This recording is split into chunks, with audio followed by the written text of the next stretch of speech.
Tune in to UFO Undercover, Wednesdays at 8 p.m. Eastern, with your host, Joe Montaldo, right here on the Paranormal Radio Network.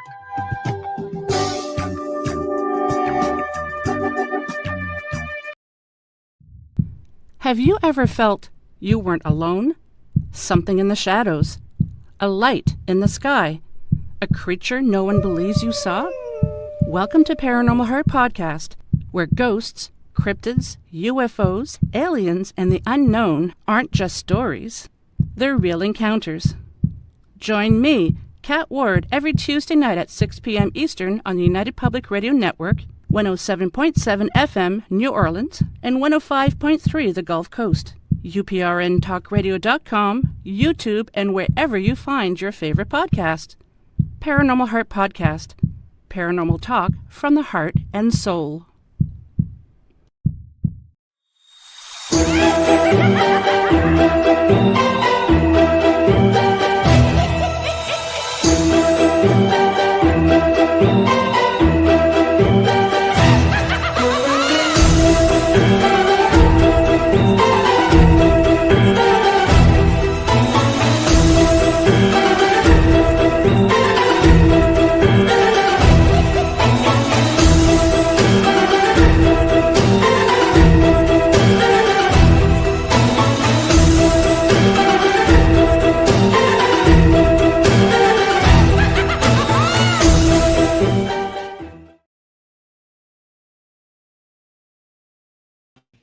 It'd be nice if I pulled myself up here, wouldn't it?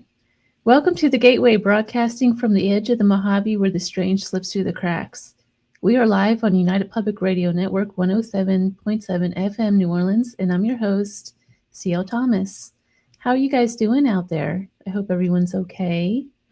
Tonight we're joined by very special guests. I just talked to them a few minutes ago, and this is going to be exciting. I'm kind of excited to have them on. Is 3Haunted Crew podcast. I'm sure everyone's heard of them, from Colorado. And tonight we're going to do a fun fireside style ghost story chat. But before we get into that, I want to send a special thank you to Sean Kelly with Into the Night.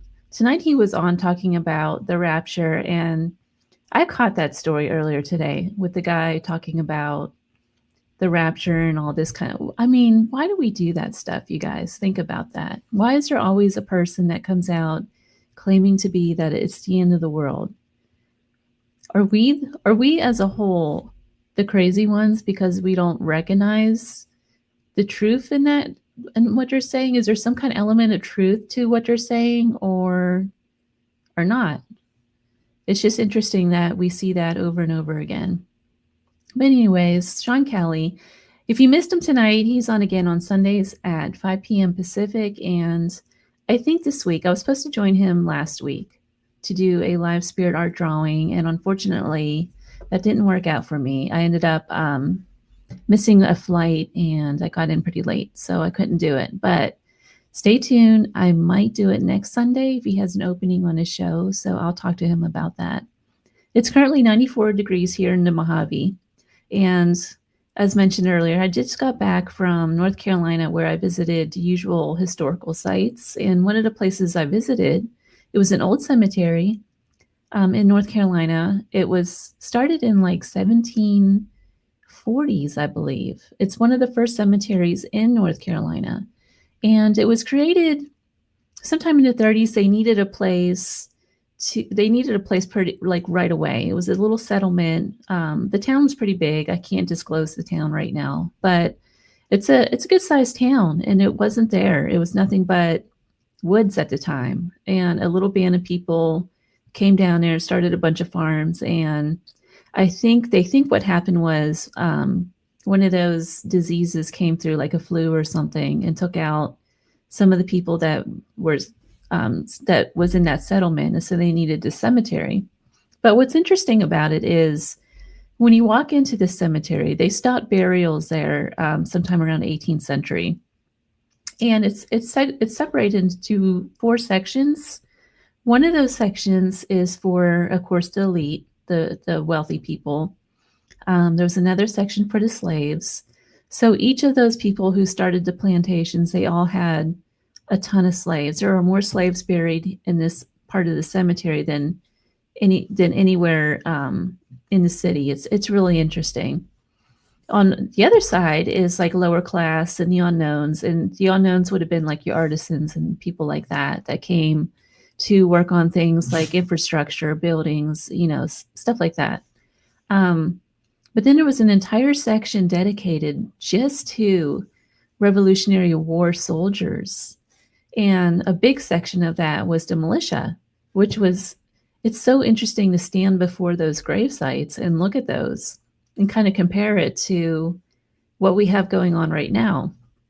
There's a house there that I went to, and I did the usual little ghost hunt, and a historian took me through the house room by room and showed me some stuff. And I don't know, it's just so interesting to stand in a house that's 300 years old and like follow this guy's life, right? Basically follow his footsteps into the fields, into the house that he built by hand, and then ultimately end up at his gravesite where he's buried. Do you ever wonder about, I mean, we know the stories of these people from, like records and letters, in Bibles. Sometimes people wrote little things in Bibles, and so we know what their family was and that sort of thing. But do you ever wonder what these people, what their life was like? What did they go through from day to day? We're too busy going to work, and I had a bad day today, and that's what I'm thinking about. But what was their life like? Did they have days like this? It's just so, I'm just, really curious about it. But anyway, speaking of stories, let's get into our topic tonight. We're joined by 3Haunted podcast, 3Haunted Crew podcast for a fun fireside style ghost story chat. Let me get them on here. It's going to be one by one. Hi, guys. Hello. Hello, hello. Welcome to the Gateway Podcast. I'm really happy to have you guys on here. Thank you for having us. It's very exciting Yeah. to finally be on yours. So I thought, since there's the three of you, I kind of wanted to know who you guys are. And I'm going to let you guys introduce yourselves and kind of tell the story of you guys. How did you meet? How did you decide to start 3Haunted? So I'm Ashley, Lunar Goddess. It's like nose goes. And we have had 3Haunted running for 5 seasons now. We'll be going into our 6th season starting next October. Sneak preview of our release date. We're looking at Halloween because we're spooky. So come on. But we are going into our 6th season next month. And John Thomas and I started it together with one of our previous co-hosts who had some amazing opportunities in film, and so he had to take a step back, but we still try and have him on occasionally when he is not busy filming and production. But along the way, we met BJ Segura here, and he was originally a guest and then a regular co-host, and now one of our permanent hosts. So it's been a really fun journey. Yeah, So- couldn't have said it better myself. So Colorado, I know I asked you guys before the show, you don't do any ghost hunting or anything like that, but you plan on doing that in the future, right? Yeah, together. I used to go with another team a while back ago, and I've investigated some pretty cool places. So that was fun. And I've gone on one with BJ before, and then Ashley and BJ and I have gone on one together. So Yeah, and John and I have gone on one in California yeah, at this that's right. haunted Airbnb, and that was a whole lot of activity. But That was fun. just for me, unfortunately. Yeah, I was sleeping. Oops. It was a whole ghost party. That's my life, though. That pretty much sums up my life. My life is a ghost party. Uh, it's a little harder for the guys to get me on paranormal investigations because I have grown up with so much paranormal activity since childhood that for me, used to be a big fear to go seeking it when it's like, well, I already live it. They've gotten me to come around to it more. So this year, they've started to look into places for us to go, and I'm like, okay, I'll do it. However, I will not stay the night there because ghost party. Gotcha. Yeah. Yeah, because even Ashley, even though she didn't come with me, I called her when I was at an investigation at the Abbey Monastery in Canyon City, Colorado, and that place is full of activity. It's just really like there's like 4 or 5 floors. Every floor has a different vibe. There's different spirits and just a lot there. And I was just walking through the hallways, and I had her on the phone with, the camera going, and just trying to see what she felt, and she felt it. Like, she definitely, I mean, I don't know if you wanted to go into it, but it was definitely something that was, I mean, she didn't have to even be there to know that there was something going on. And I don't know if she would ever go there, but it is definitely a fun place because you get everything. You get the not so happy spirits. You get some kids. You get a little bit of everything. And sometimes it's fun, sometimes it's scary, sometimes it's just everything goes off, all of the instruments. But it's a cool place. I've been there like 4 or 5 times. It's kind of amusing because, it's a lot easier to be less afraid when you're looking through a camera screen. So I'm just like, hey, BJ, go in there really quickly. Hey, I need you to sit on this bench and just close your eyes. And he's like, what? And I'm like, just hold on. Just sit there for a moment. There's something following you into the room, and I just want it to come. And he's just like, what is wrong with you? And imagine, if I was there, I wouldn't be so brave. Like, yeah, let me just sit here and have it come sit next to me. But with him there, it's like, he's like my paranormal investigator Barbie doll. I'm like, just have a seat, invite it over, have it sit down with you. So do you guys all have like different roles? Like, actually, you would be more of the spirit communicator. No, I see what you're saying. BJ, are you like the tech guy? I am I don't know, maybe just the silly guy. Like, I do some weird stuff sometimes when we're on investigation. Like, my big thing is music. Like, I'll bring my violin along. I'm learning. I'm not great, so I always say I play live for the dead because the living just doesn't want to hear me. So, but that's been, I mean, and I'll just play songs like on my phone, and that's actually gotten a lot of responses from different things, from different spirits through the spirit box is what I'm mostly talking about. But yeah, it's been a lot of fun. I do have critics. The spirits don't like the way I play sometimes. Really? Yeah, or dance, because most recently I went to the Abbey and I played some Frank Sinatra and I was dancing around, and I was like, and I even said, I'm like, I'm not that great of a dancer. And through the spirit box we had the Estes method going, and the girl that had the headphones on was like, clearly not. Like, You're getting roasted by ghosts. I love it. It's funny you mention this because years ago I used to live in Nashville and I had a lot of music friends. Well, I still have a lot of music friends, but one of them, he's a pretty famous bluegrass player, and he had built a studio in his house. It's a really good studio, all the top equipment and everything, because he plays for really big bands and things like that. But anyhow, he's always been into the paranormal. He doesn't say that publicly, but he's always been known. He always seen ghosts and things like that. And we used to have these long conversations and stuff about it. And he would say when he was recording at night that he would pick up spirits talking and things. mm. So I don't know. It just reminded me of those conversations I used to have with him. When you record, have you ever experienced that?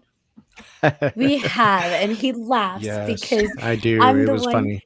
I'm the one who doesn't like to see, hear, whatever the ghosts, and so everybody, they want that. They thrive on, like, I want to catch an EVP, and for me, I'm just like, I don't wanna. And we've had a few where because I edit our audio, and so the first time we've had it happen multiple times. The first time we had it happen, I was editing, and I edit in the middle of the night. And all I hear is this like slight sound. And I'm like, what am I picking up? So I'm boosting the audio and I keep replaying it and boosting it. And I turn it up as loud as I can get it. And I have to run it through like few systems just to boost it even more. And as soon as I get it boosted high enough to hear what I'm picking up, it's it's actually a voice talking. And what we record on, you can see the video and you can see the audio. So I went back to the reference video to see that specific spot to see maybe I didn't see someone, talking. Because everybody sounds further away from their mic when they're going on and on. And when this sound kicks in, it sounds like someone pressed their mouth up to their microphone and spoke into it. And so I'm just like, oh, that's startling. So I go back to that point in time on the video. Everybody's seated back. Nobody is talking directly into their mic. And yet it picked up somebody speaking. And it corresponds to, remind me, John, it was something like Dottie. Dottie's your ghost, right? It was Dot. Yeah. And then the voice, like immediately right after someone says that, because they're trying to remember the name of this ghost that used to follow one of our previous guests. And they're like, Dottie was your ghost. And you just hear, yes. And it's right into the mic. And it's like,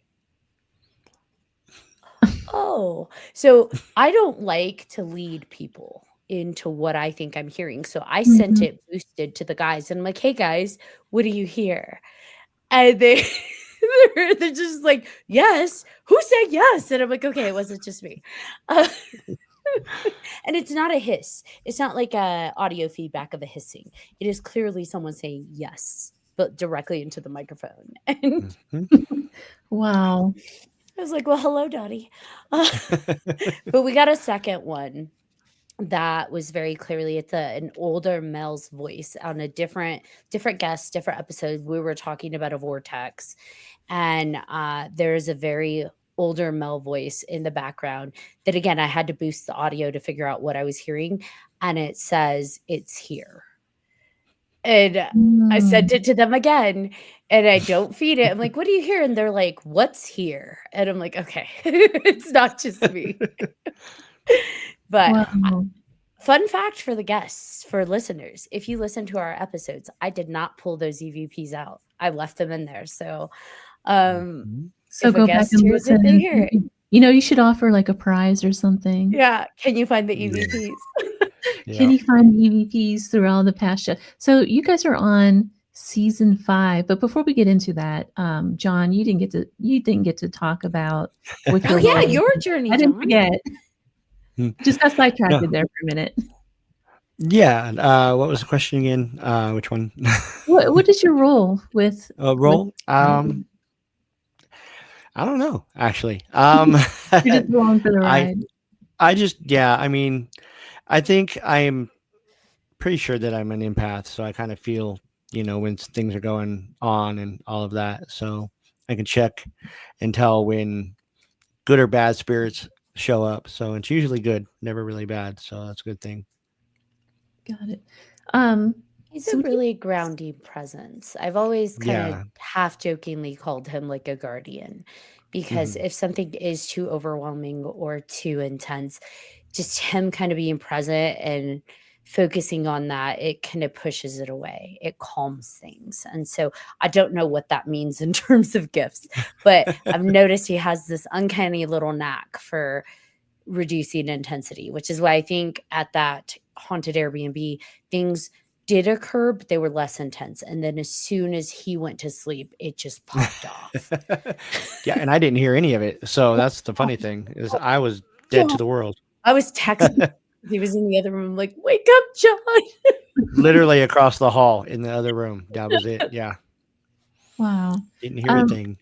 One of our listeners asked, how are each of you not afraid of bringing home attachments?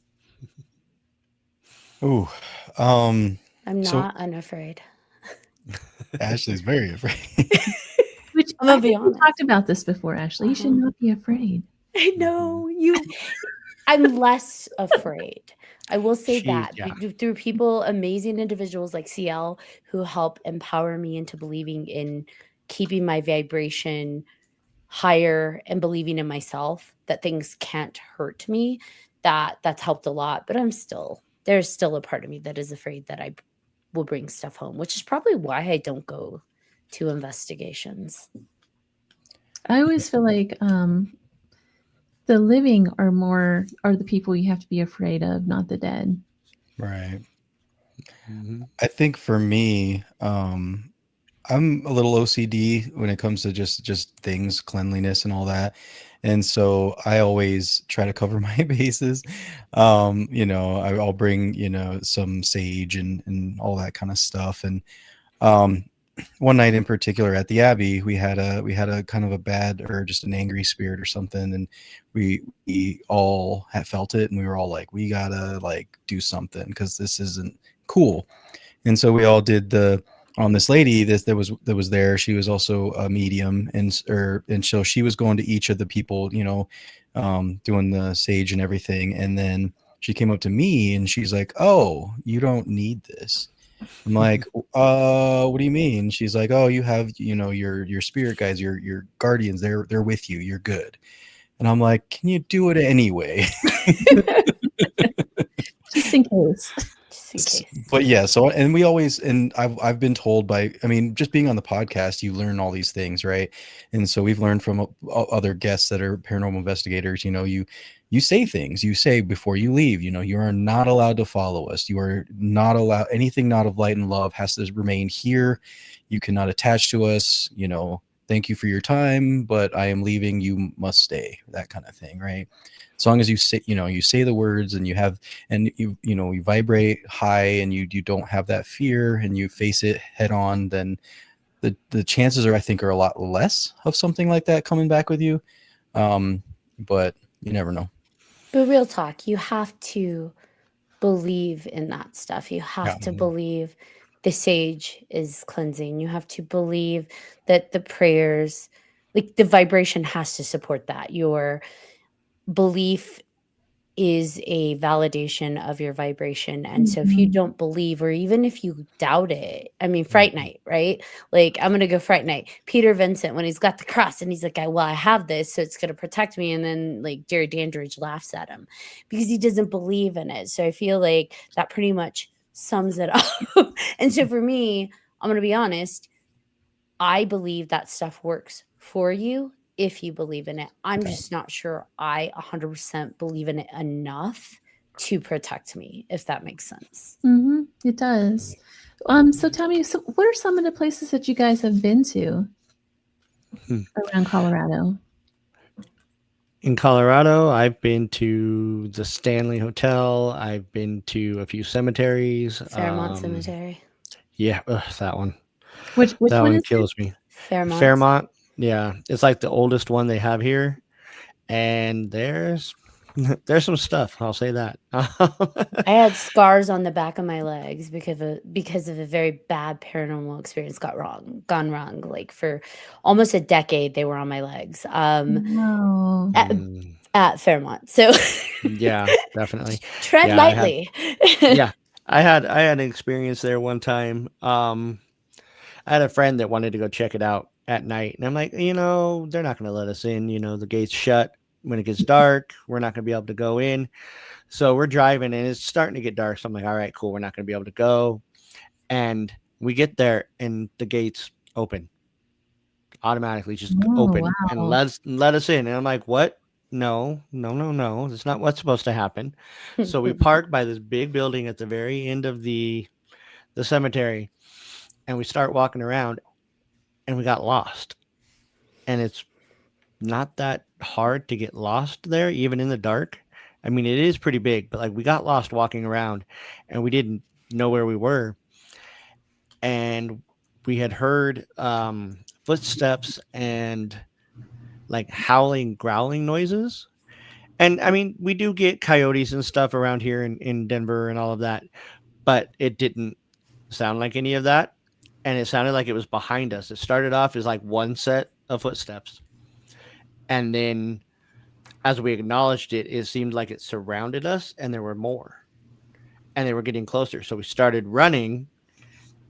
Where we were running, I don't know. We were just running. It didn't really matter. We were lost. So yeah. So we were running and it kept getting closer and closer. And I turned around and there was nothing there. Nothing. And once we realized where we were and where the car was, everything stopped. Done. Then we got in the car and tried to leave and got lost again trying to get out. I was like, we're So going to be it trapped here goes. forever. So Vermont does that to you. yes, it does. Wow. Mm-hmm. Have you guys ever been to Victor, Colorado? I want to. Yes. That place is, I stopped there on a road trip a few years ago, and that place is pretty interesting. Yeah, I did a paranormal investigation at the it was Cripple Creek Jail. Mhm. And that place is really cool because it has it's still like, I mean, it's a museum now, but like everything still functions properly.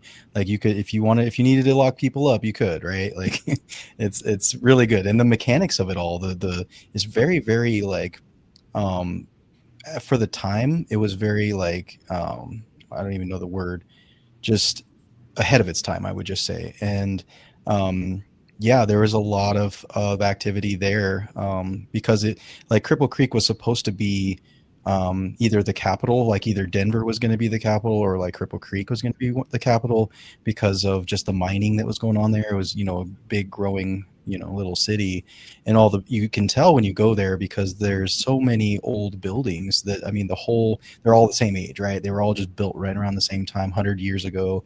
And then the jail there, it's a little jail, but yeah, I had a lot of experiences there too, where spirit was just almost like messing with me. Like, I'd walk away and they'd like, come back, and then I'd come towards them like, okay, go away.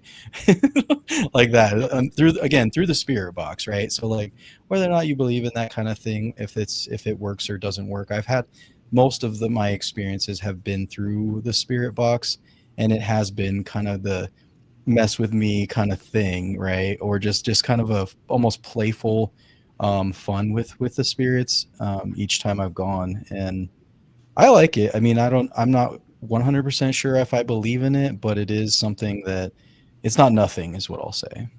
Yeah. I would recommend Hotel Colorado in Glenwood Springs. So that one, the energy there, for anybody who is empathic or picks up the vibration of energies, that one is just a lot of energy, especially, as cliche as it sounds, in the basement, which the basement isn't like a regular basement. It's just steps that go down to a lower level. There, I don't know why, but there are rooms that have doors, and in front of the doors, they have big gates that are padlocked. And again, why? I don't know, like, why you would need gates to, and I'm talking like wrought iron with padlocks. And of course, because I am nosy as all get out, like, I walked the perimeter because they have the old basement windows, and I'm like trying to peek through to see what's in those rooms. And one of them was just empty. So I'm like, why would you have a wrought iron gate blocking off a regular door to an empty room? I don't know.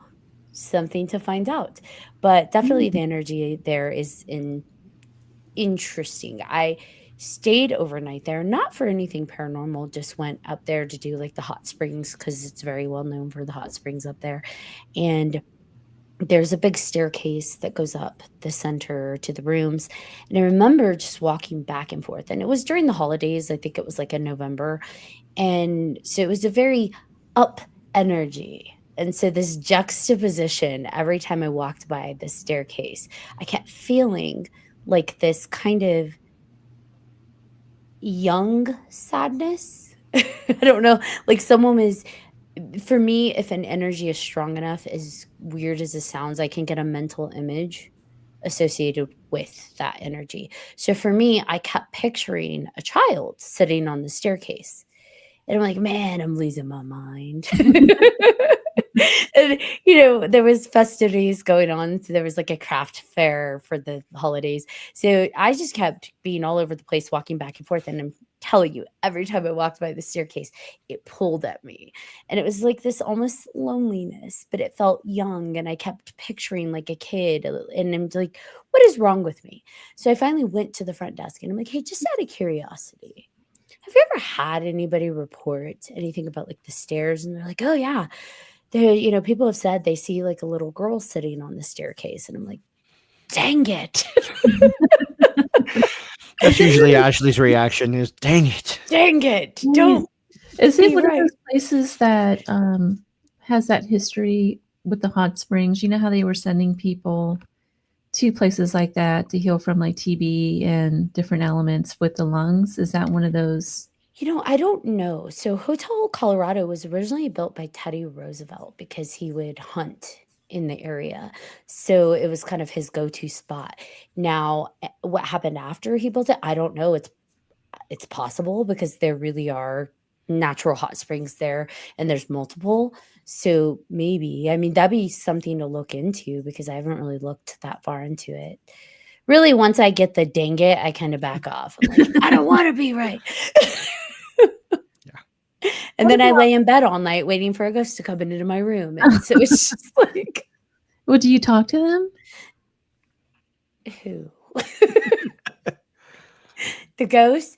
I've gotten braver. I used to feel like if I don't acknowledge them, they'll go away. And I've learned that's not true. And I've learned to assert boundaries thanks to amazing guests that come in and talk to me and empower me.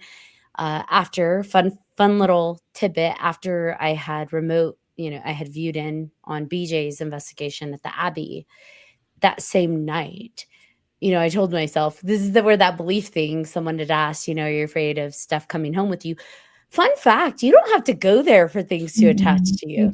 So I attached to a name and gave it to BJ and then went, hung up the phone and said anything that I was connected to, you are no longer connected to me. Apparently I didn't believe it enough because about 30 minutes later, I'm doom scrolling in bed on my phone and stuff in my bathroom starts knocking over.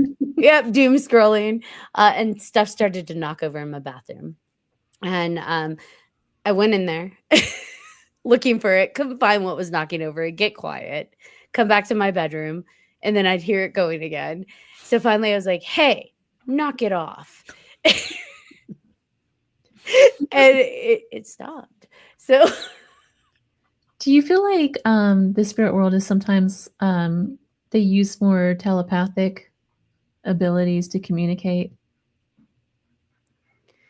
Like with me? Mm-hmm. Because you said you were doom scrolling, and then all of a sudden this activity happens. If you're not directly talking to them, like how does that happen? I don't know, because I think for that I did connect strongly to the whatever was kind of curiously following BJ through the Abbey enough for it to have given me a name. And so I gave him the name and then I looked up the name and I was like, oh, that was also the name of the last known, monk that lived there. Like, oh, I don't like that. Again, it's dang it. But so I don't know if I just stayed attached and it's like, hey, pay attention to me. I have no idea. But it didn't stop. I was out on a work trip and I got a text from home telling me, hey, that stuff you were talking about, it's happening again. And I'm like, oh, it's okay. Just tell it to knock it off. But it's since then, it has not occurred. So I don't know if that was something that was already in my house and me tapping into something and doom scrolling kind of opened me up. I have no idea. But telepathically, I guess, I don't know. I think sometimes, spirits, when we doom scroll, or where I call it doom scrolling, we're kind of mindlessly open, right? I'm going to adopt that term just so you know. Go for it. We're mindlessly open right? We're just open, blank, consuming, letting things just kind of enter. And I almost kind of wonder if it's like a borderline hypnotic state that we go into. So maybe that's a time when things are we're a little bit more sensitive to what's already there. I don't know. Maybe the next time you guys doom scroll, see if something happens. I don't know. Do you guys, BJ and John, do you guys doom scroll? I used to, not so much anymore. But I mean, yeah, but then I think nowadays I catch myself doing it, and I'm just like, I was like, I just got to do something more that matters more. I got to do something or fall asleep, right? Because like, why am I doing this? Like, I'm tired. Just go to sleep. But no, I mean, one thing I wanted to say with regards to kind of what Ashley was talking about is that sometimes I haven't felt a lot. She feels a lot more than I think maybe all of us, but I have felt a couple of situations happen. When you're asking about places that we've been that are haunted. In Colorado Springs, I've been to another place. It's called Hellscream Haunted House, and it's actually a haunted house, and Ashley hasn't been there too. We both went there, but it was a haunted house. Yeah, separately, yeah. She went there first and then I went there later, but it's a haunted house that's actually haunted. And so when you're walking through there, because they leave the stuff up, right? They leave all these like severed heads and stuff all over the place. And so you're like, oh my God, you scare yourself because it's like it's not a ghost, it's just a dummy like on the wall. But we did this thing called the human pendulum, where there's two people on either side of you and you close your eyes and then you ask questions or they ask questions, and if you get pushed or pulled or whatever, then that's a yes or no, right? And and I decided, sure, I'll do it. Probably not the best idea, but I did it, and I tell you, I've never felt this feeling in my life where I was just sitting there, peaceful, calm, nothingness, just listening, just kind of being there.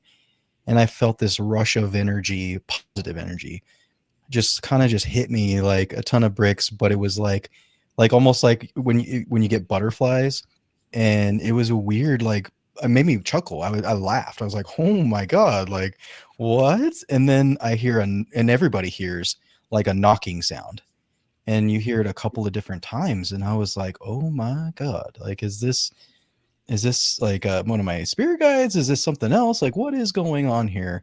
But that was one of the first times I've ever felt something like that awake. And so I don't know how to tune into that, because I know, like with Ashley, it just happens. Like with me, I'm just, I kind of want it to happen, right? More just to have more of a connection, but I'm still trying to figure all that out.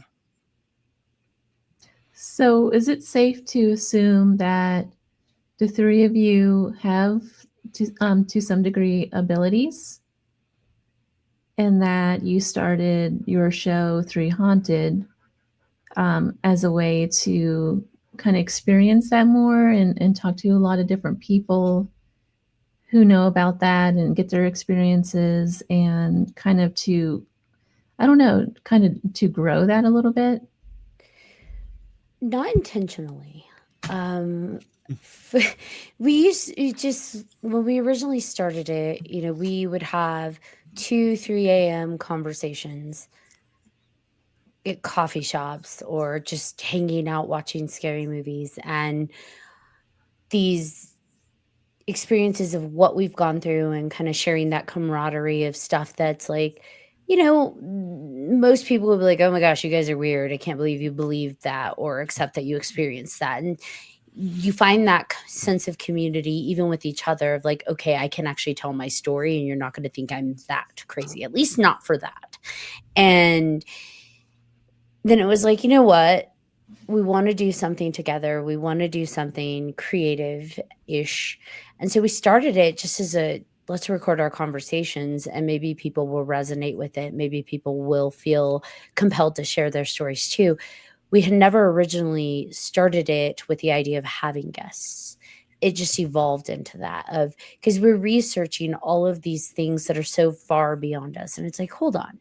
There are people that this is their specialty. They've spent their life or years or decades diving into just this. Why not have them on? Have them share their messages, and maybe something will resonate with us, something will resonate with the listener, because I'm a firm believer that whatever's being said in that episode is meant to be said for somebody. May Absolutely. not be for me, but somebody. Yeah. And so we went that route, and it just evolved into that. And it's interesting how certain seasons seem to feel more awakening for one of us. Like one season, John's like, gosh, Ashley, all of this is for your scaredy cat butt. And then other seasons, John's like, man, I really need to hear that message after Yeah. message after message. So it's funny how it kind of evolves when you just let it. Your show, is it once a week, once a month? What is your schedule? When we're airing, it's once a week. So Once a we week. will do a weekly episode, and it's audio only. We will do live stream specials for guests that want it to be. Guests that are just because when we first started, we were audio only because a lot of our guests were like us, where this is taboo. It's amazing how over 5 years, this is not as taboo as it used to be. When we Right. first started, people were like, okay, I'll do it, but could you use my first name only? And I can we used to be not one of have those video? people. I used to be one of those people. Yep.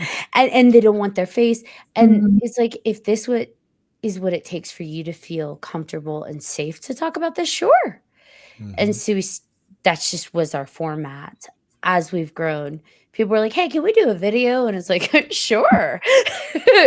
we'll stream it out. Why not? Yep. Yeah. Yeah. I think, like Ashley said, to have the different seasons kind of resonate with one of us at a time, or sometimes all of us, or sometimes just two, we're normalizing the paranormal in a way, It's okay to be weird. Let that weird flag go and stick with us because we like weird, It's really, it is cementing the community and growing it, because I think we can all relate. For anybody that grew up with paranormal, with metaphysical, with all of these Mhm. things, we couldn't. There's so many of us in this age range right now that are just coming into feeling comfortable with these gifts, or even considering them a gift. For me, I grew up with it like 30 years of like, this is a curse. So by having these conversations and having these amazing podcasts out there to share these voices and messages, I think is helping normalize it so that people don't feel so isolated and misfit and weird. Like Yes. there's something wrong with me, right? Like there's nothing wrong with you at all. You hit it on the nose, because you know how there's a lot of mediums out there. There's a lot of people that have come out over the last, I'd say, 5 or 6 years with abilities. And you hear so often, oh, there's too many, everyone and their mom is a medium. It can't happen. And, at first I kind of thought that, back in the day, but now I don't think so. I feel like this stuff, it kind of goes in generational waves. Like you have, like in the 70s, there was a big wave of them that came out.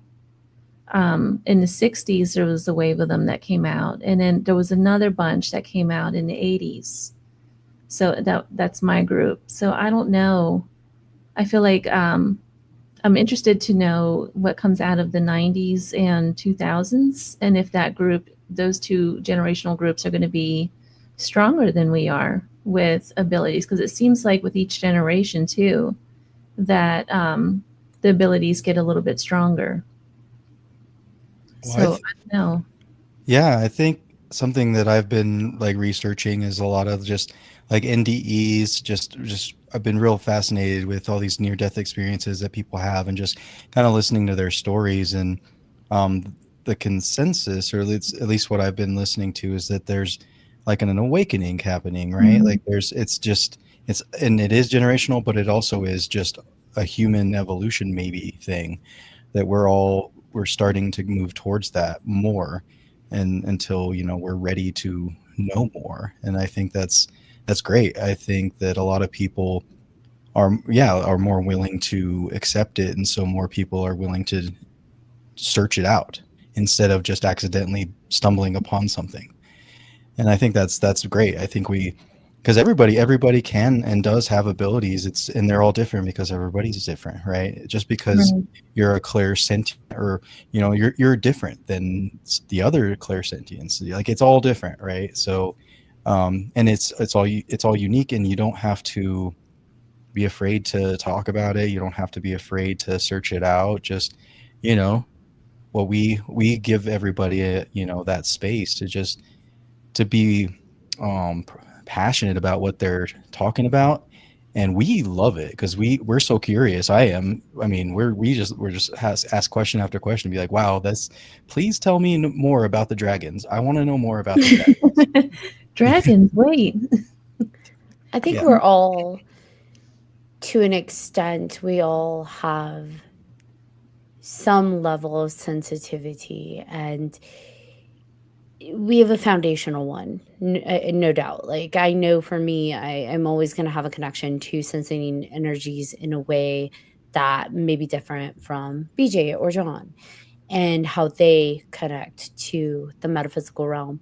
However, I think that we have a lot of secondary and tertiary and additional things that evolve, and they ebb and flow as we need them and as Mhm. we allow them to be a part of us. So for me, I don't rely on technology when I'm interacting with the space. That doesn't mean technology is bad, but for me, I'm a very intuitive driven person. So I have to, for me to connect to the energy, I have to just go straight with my intuition.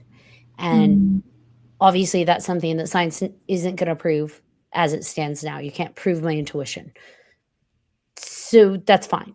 But does it even need to at this point? I don't. For me, I don't need the proof, but I know, there are those that are really, really passionate about proving that that stuff exists. And for me, I'm like, well, you're not going to prove it off my intuition. So, uh, but for me, I am very intuitive based when it comes to intuition.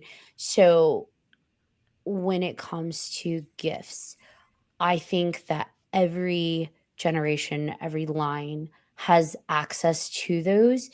I think it's getting stronger, not because the gifts are getting stronger. I think it's because of conversations like this.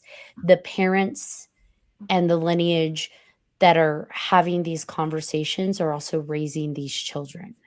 So they're starting at a younger age.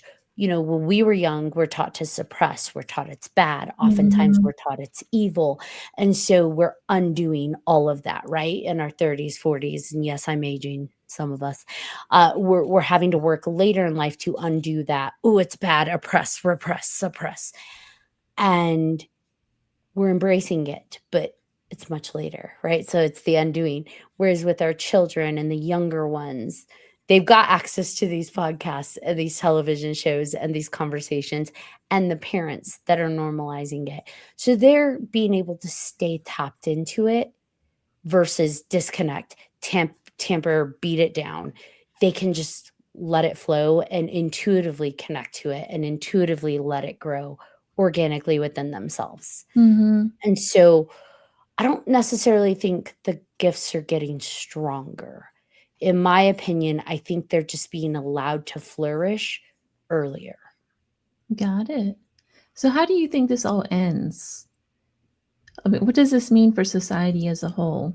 Is it going to improve us? Is it going to destroy us? How do you tie all this in? What does it all mean? It's kind of a philosophical question.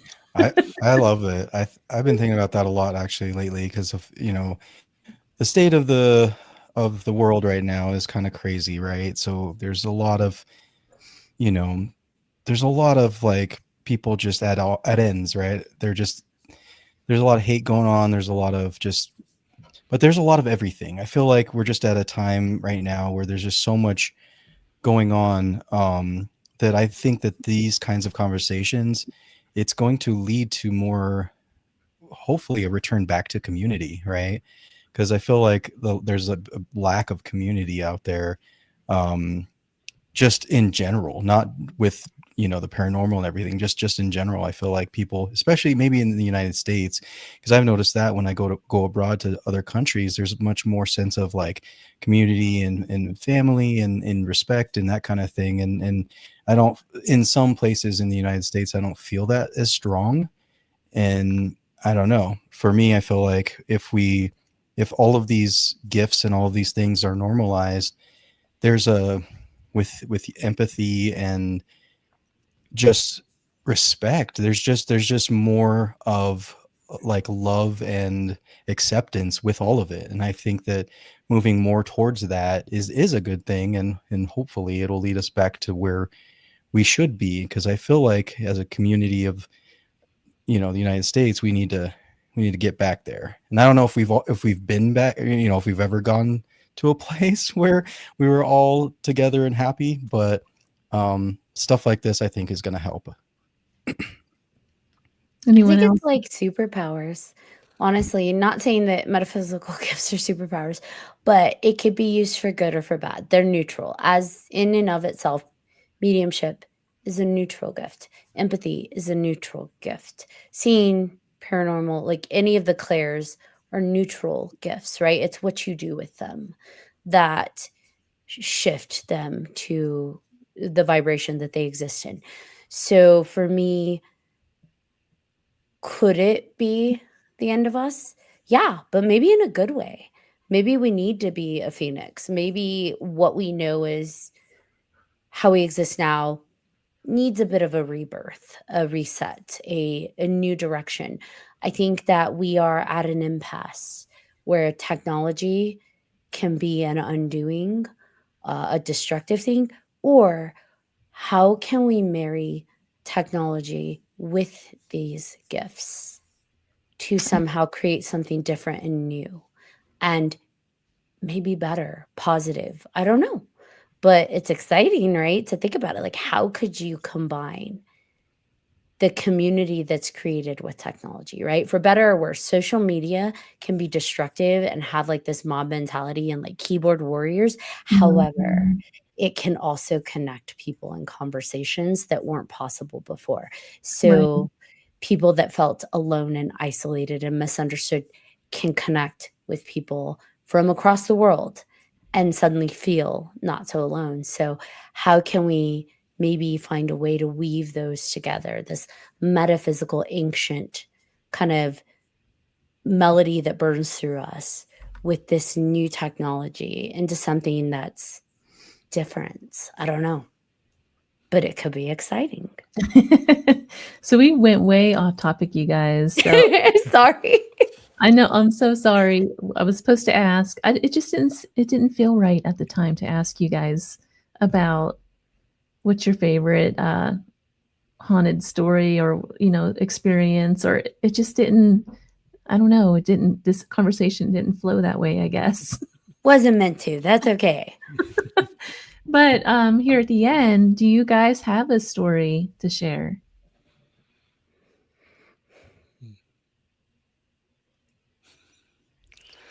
I'm trying to think of one. Like, yeah, there's quite a few, right? I've heard about the cemetery and what happened there.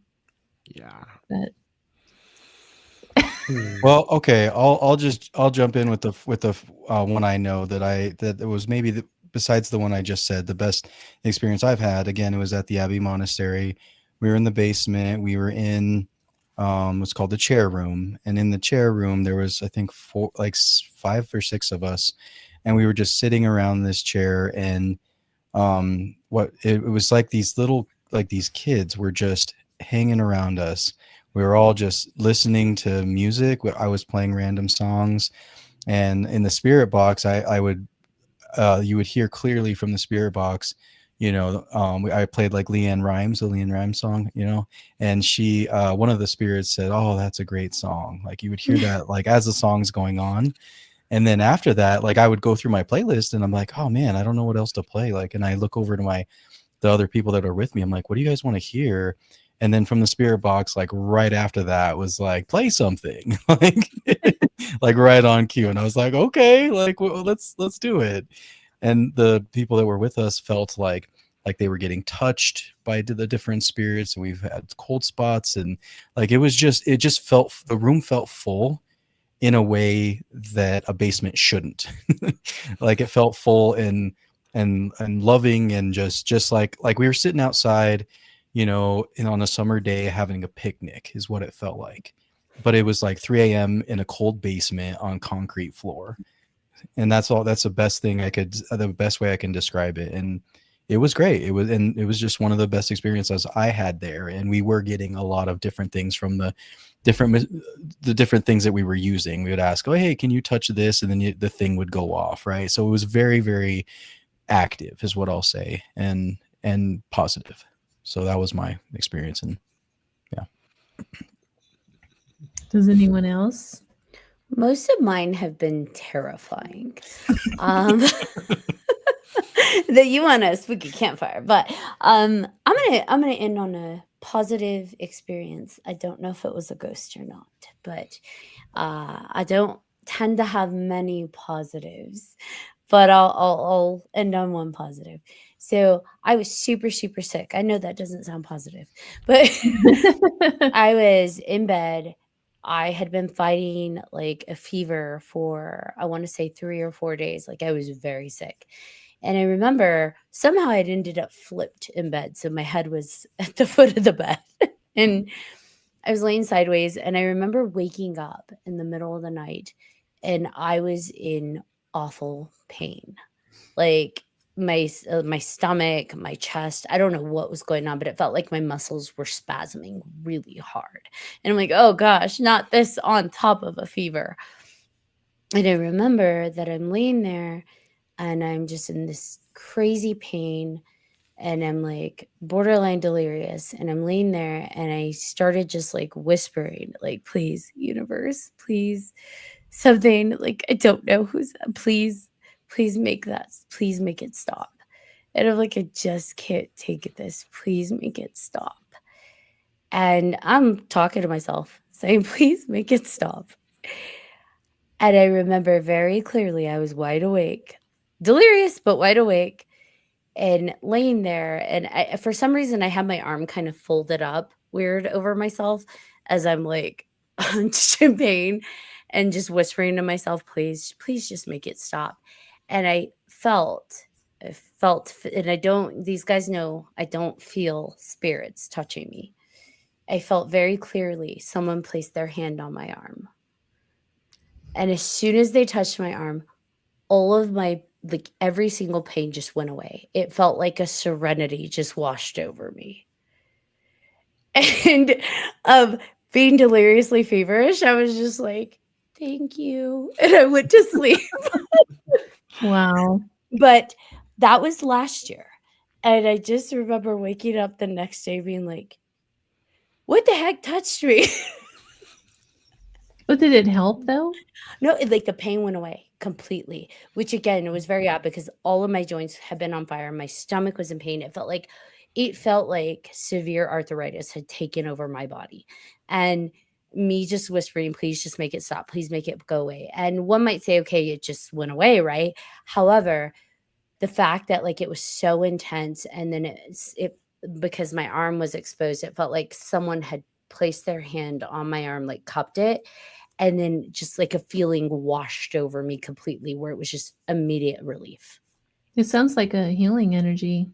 And it was amazing. It's amazing. Yeah. So I will say, because the guys know I've had some very terrifying paranormal experiences in my life. But for something like that, like I would never in my life, 5 years ago, if you had said something like that was going to happen to me, I would have been like, no flipping way. Not possible. I draw in all the scary, spooky, bad stuff. So for that to have happened, I was like, oh, you do care about me, universe. That's funny. So there you go. Well, you guys, we're at the end of the hour already. That went by so fast. Thank you guys so much for coming on and sharing your experiences and talking about you guys, 3Haunted podcast. Where can people find you and your show? John, where can they find us? They can find us on all streaming platforms. We're on YouTube. We're on Everything. Amazon. We're on all of it. I can't even think of all of them. Apple Music, all of it. Just look up 300 Podcast, and if you go to 300podcast.com, you'll find our episodes there as well. Yep, Yeah. as well as merch. Yes, lots of merch. Yep, can't forget the merch. Yeah, and the biggest thing I tell people is 3Haunted is the number 3, the word haunted, one word. Because Yes. I find people put it in separately, and that'll take you to other things. All So, kinds of different stuff. That's a good point. yep. So the number 3, the word haunted, all together one word. If you see a spooky ghost that looks like he's being electrified, that's us. So is that supposed to be Tesla or something back there? I meant to ask that. It's not. It's just a little fun. You know, It's the our ghost ghosty. takes the place of A. Yeah, he's ghosty, but it's him listening to the podcast and being shocked because, like, Okay, oh I my see gosh, that I now. can't believe what they're talking. When I first looked at that, I put 2 and 2 together, Colorado, and then the ghost, and I thought, Tesla. But Now, I will say, I preface this for anybody listening or watching. This is not predominantly a family-friendly podcast, meaning we do swear, we do make inappropriate jokes where warranted. There are some podcasts that will not occur because it is a very sensitive topic. We always align to our guest. But there are some podcasts that get a little iffy, so don't listen to it at work. Well, thank you guys for taking the time to come on. I really loved having you on. Absolutely. Thanks Thank for you having us. Ciel. I always love seeing your face. You're a beautiful energy, and I just love interacting with you. Same to you. So you've been listening to the Gateway Podcast with special guests, the entire crew from 3Haunted. See their beautiful faces right here. As they share their fireside haunted stories, we didn't really get to too many haunted stories, but we did get a good introduction to 3Haunted, which is really great. So right here on 107.7 FM radio. Stay tuned. We'll be back next week with another show. And you know what? I think I have a medium on. Yes, I do. It's Michael Christopher. He's a really, really good medium, and I'm going to have him on next week. So stay tuned for next time.